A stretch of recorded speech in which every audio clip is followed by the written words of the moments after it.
A seat so wide I thought I was on my couch. A cabin crew moment I'll be thinking about for months. And a blocked window that broke my AvGeek heart. I have flown dozens of premium cabins, some impressed with luxury and others fall flat. But this flight felt different and not for the reasons I expected. Come along as I fly from Johannesburg to Singapore with Singapore Airlines. Welcome to the trip recap where I review premium cabins, lounges and airline experiences from around the world. If you're into honest and self-funded reviews with cinematic flair, consider subscribing and hit that bell because next up, Qatar in business class.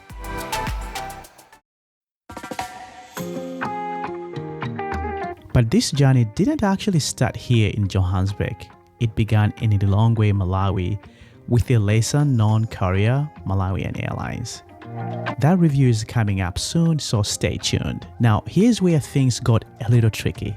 I booked 2 separate tickets with only 2 hours 30 minutes connection in Johannesburg. I know it's not really the smartest plan, but hey, I like a bit of chaos in my life. So if I missed my Singapore flight, it's a no-show and we all know what that means. No refund, no rebooking. So yeah, for weeks leading up to this, I was stressed. What if my first flight gets delayed? What about the rumors I've heard of airport staff in Johannesburg deliberately slowing down passengers for bribes? But guess what? None of that actually happened. My flight landed on time and the staff at OR Tambo were polite and helpful. The only surprise is this random sign up here. It made me giggle a little. Up to now, still not sure if that was about cars or something else. Let's make our way to the lounge.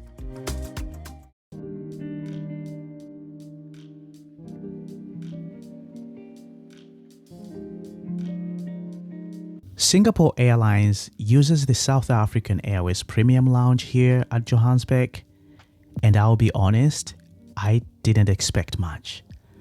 I have visited a few lounges in this region and other regions in the world, and let's just say expectations are best kept low. But this one really surprised me. It was modern, clean, and full of natural light thanks to the floor-to-ceiling windows. The space is well thought out. They have meeting rooms, quiet zones, private suites, just to mention a few. And a buffet with decent spread, though I skipped it to save room for lunch on board.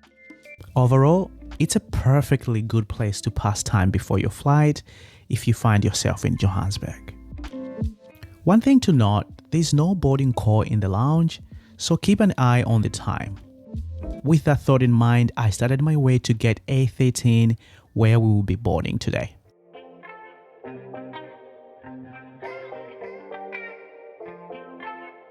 And what I saw next at the gate really blew me away. Not 1, not 2, but 3 jumbo jets casually hanging out right there. No matter how many times I've seen these giants, I still get wowed every single time. I honestly can't believe how huge they are, especially when you're up close. Absolutely amazing.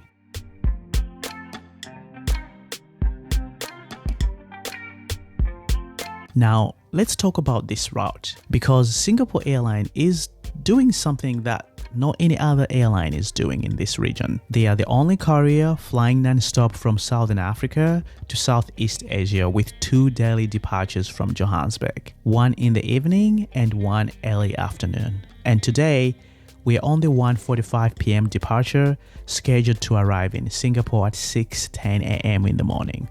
And here is our ride for today, a 9-year-old Airbus A350-900.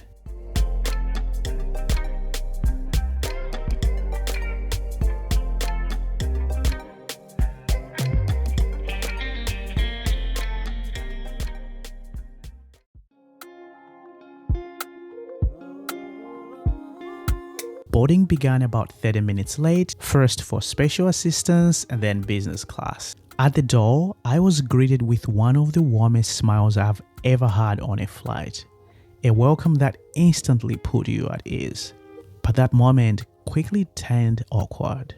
A senior crew member told me not to film, not even my seat. I totally get not filming crew or other passengers, that's fair, but the tone felt really aggressive and honestly out of character for Singapore Airlines. I explained I was only filming my own space and things cooled off. Anyway, back to the amazing flight attendant who stayed calm, friendly, and even offered to store my bag in the overhead bin. I declined, but I appreciate the offer. A small gesture like that really stands out. Then I turned and saw the seat, and honestly, it looked massive. Probably the biggest business class seat I've ever seen. I sat down and thought to myself, am I in an airplane or back on my sofa at home? But not everything was perfect. Every single business class full window was completely blocked by the seat shell. So if you are like me and love watching engine spirals mid-flight, prepare to be a little disappointed. Still, the space overall felt generous. And those dark purple and grey tones suit Singapore's style in my opinion. Moments later, the same FA returned with a hot towel and a welcome drink. To this day, this region never gets old for me. It's simple but meaningful reminder, you are not sitting in economy today.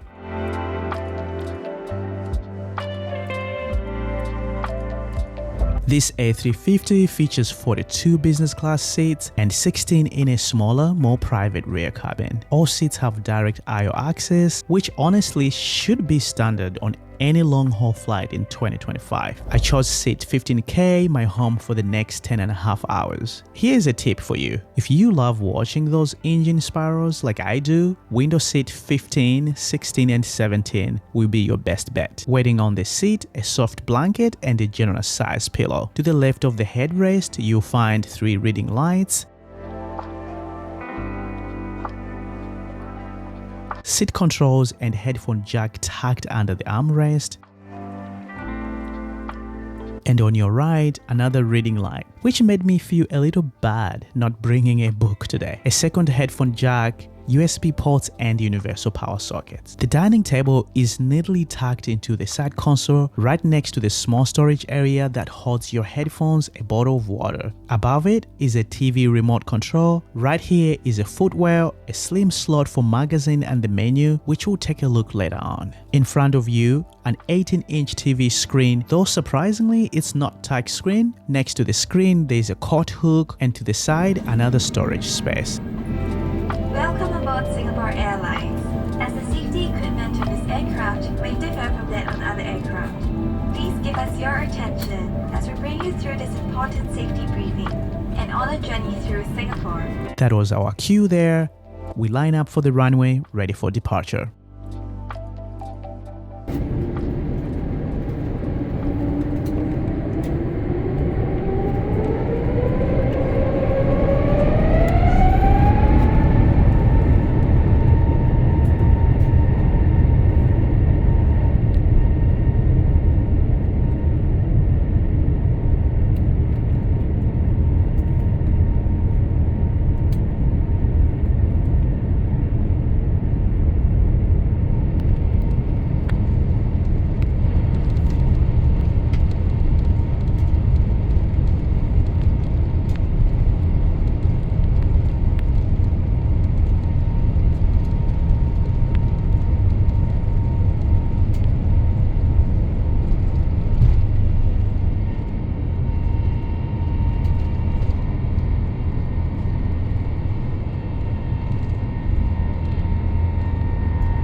We had a smooth climb out of Johannesburg, and once cruising, I checked out the Inflight entertainment. The screen is sharp and large, but as I mentioned, no touch screen. Instead, you use this handheld remote, which is responsive enough, but still feels dated in 2025. It's a solid mix of movies, shows, even live TV, plus the trusty moving map. Content? Great. Navigation?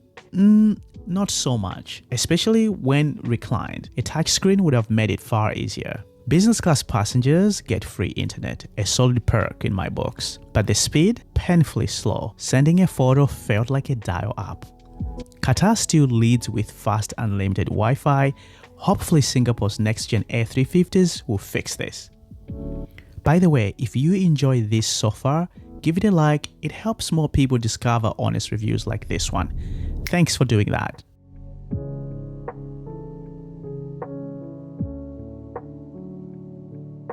Now, one thing that really sets Singapore Airlines apart is their Book the Cook service, where you can pre-order from a menu of over 50 special dishes before your flight. Unfortunately, this route doesn't offer Book the Cook, which sucks, honestly, but we'll work with what we have on the menu. As the smell from the galley drifted through the cabin, I knew I made the right choice skipping the lounge buffet. I was starving at this moment.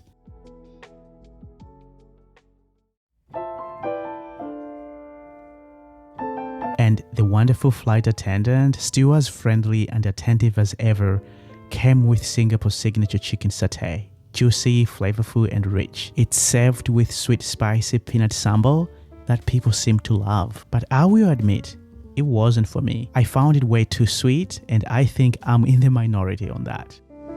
Next was parma ham with asparagus and melon salad. Light, refreshing, solid start before the main event. Now, when given a choice, I almost always go for a curry dish. They are hard to mess up and they travel well, so no surprise here, I chose the Durban chicken biryani. The presentation looked amazing, but unfortunately, the flavor just didn't deliver. It lacked depth and spice, two things that should define a proper biryani. For me, this was a 6 out of 10. And for dessert, well, let's just say my Oreo ice cream came out rock solid. Like you needed a blowtorch to melt it solid. But there was one unexpected winner, this tiny bread roll that came with the appetizer. I don't even know what it's called, but I'm not exaggerating here. It was dangerously good. I mentioned it to the FA and without missing a beat, she came back with a whole basket of them. Now, that's great service. Even though parts of the meal were underwhelming, the crew really made up for it. One strange thing, a male crew member kept running up and down the aisle, maybe just getting steps in, but in the middle of the service, it actually felt a little off. It wasn't that disruptive, just surprising. In an otherwise calm cabin, it actually stood out. Singapore Airlines doesn't automatically offer Amenity kits, you have to ask. When I did, they brought over this Le Labo branded pouch. Minimal, elegant, and very much on brand.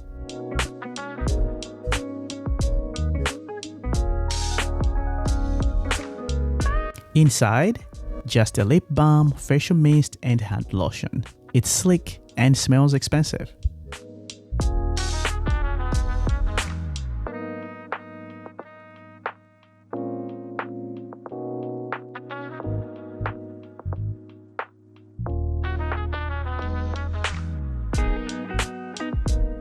The bathroom was spotless every time. Now, about that minimal amenity kit, turns out the rest of the toothbrush, the razor, and all the basics are actually tucked away in the drawer inside the bathroom. So it actually makes sense. The kit stays sleek, the extras are self-serve.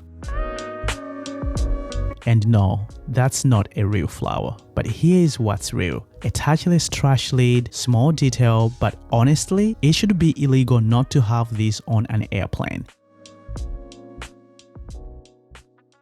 As we flew into the night, the sky outside turned deep orange, rays of sun flickering across the clouds. I thought you may want to see this.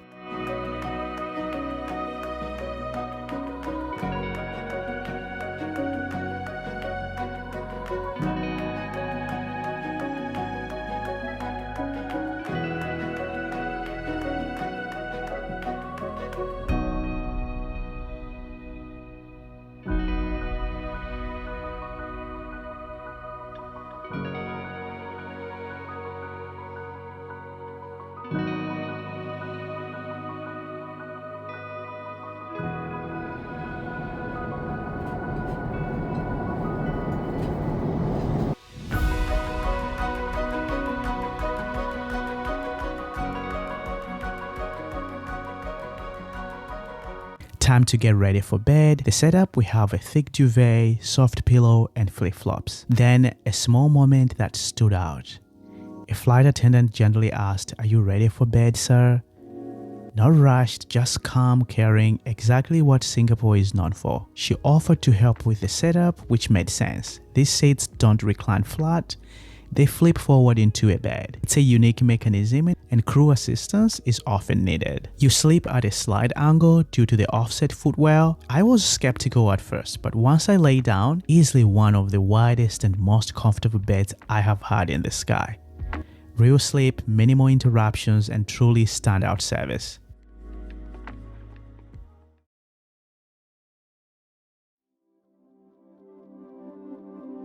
I woke up 2 hours before landing, feeling a little groggy, slightly disoriented, and definitely hungry. Soon enough, the crew came by and set the breakfast table. First, the usual suspects, fresh fruit, yogurt, and some bread. Nothing wrong with that. Then there was the curveball, a stir-fried seafood vermicelli noodles. This dish was savory, tangy, fragrant, and piping hot. It was one of those moments that reminded me why I love flying Asian carriers. This wasn't just a reheated tray food, it was well presented and actually tasted like it came out of a proper kitchen. Editing this few weeks later and I'm still thinking about that dish. And it is a 10 out of 10 for me.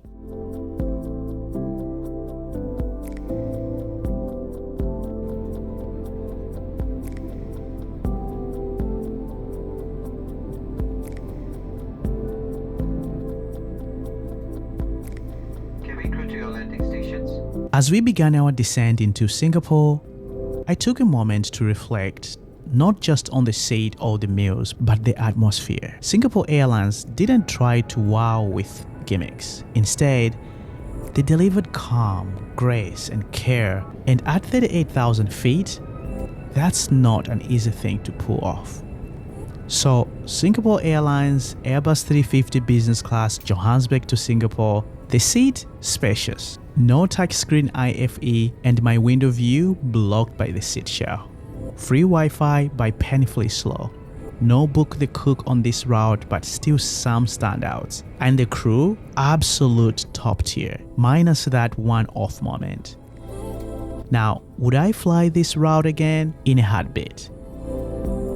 If you found this review helpful, please like this video, drop a comment and hit subscribe. Next up, it's Qatar in business class with few twists you won't see coming. This is the trip recap. I will see you in the next flight.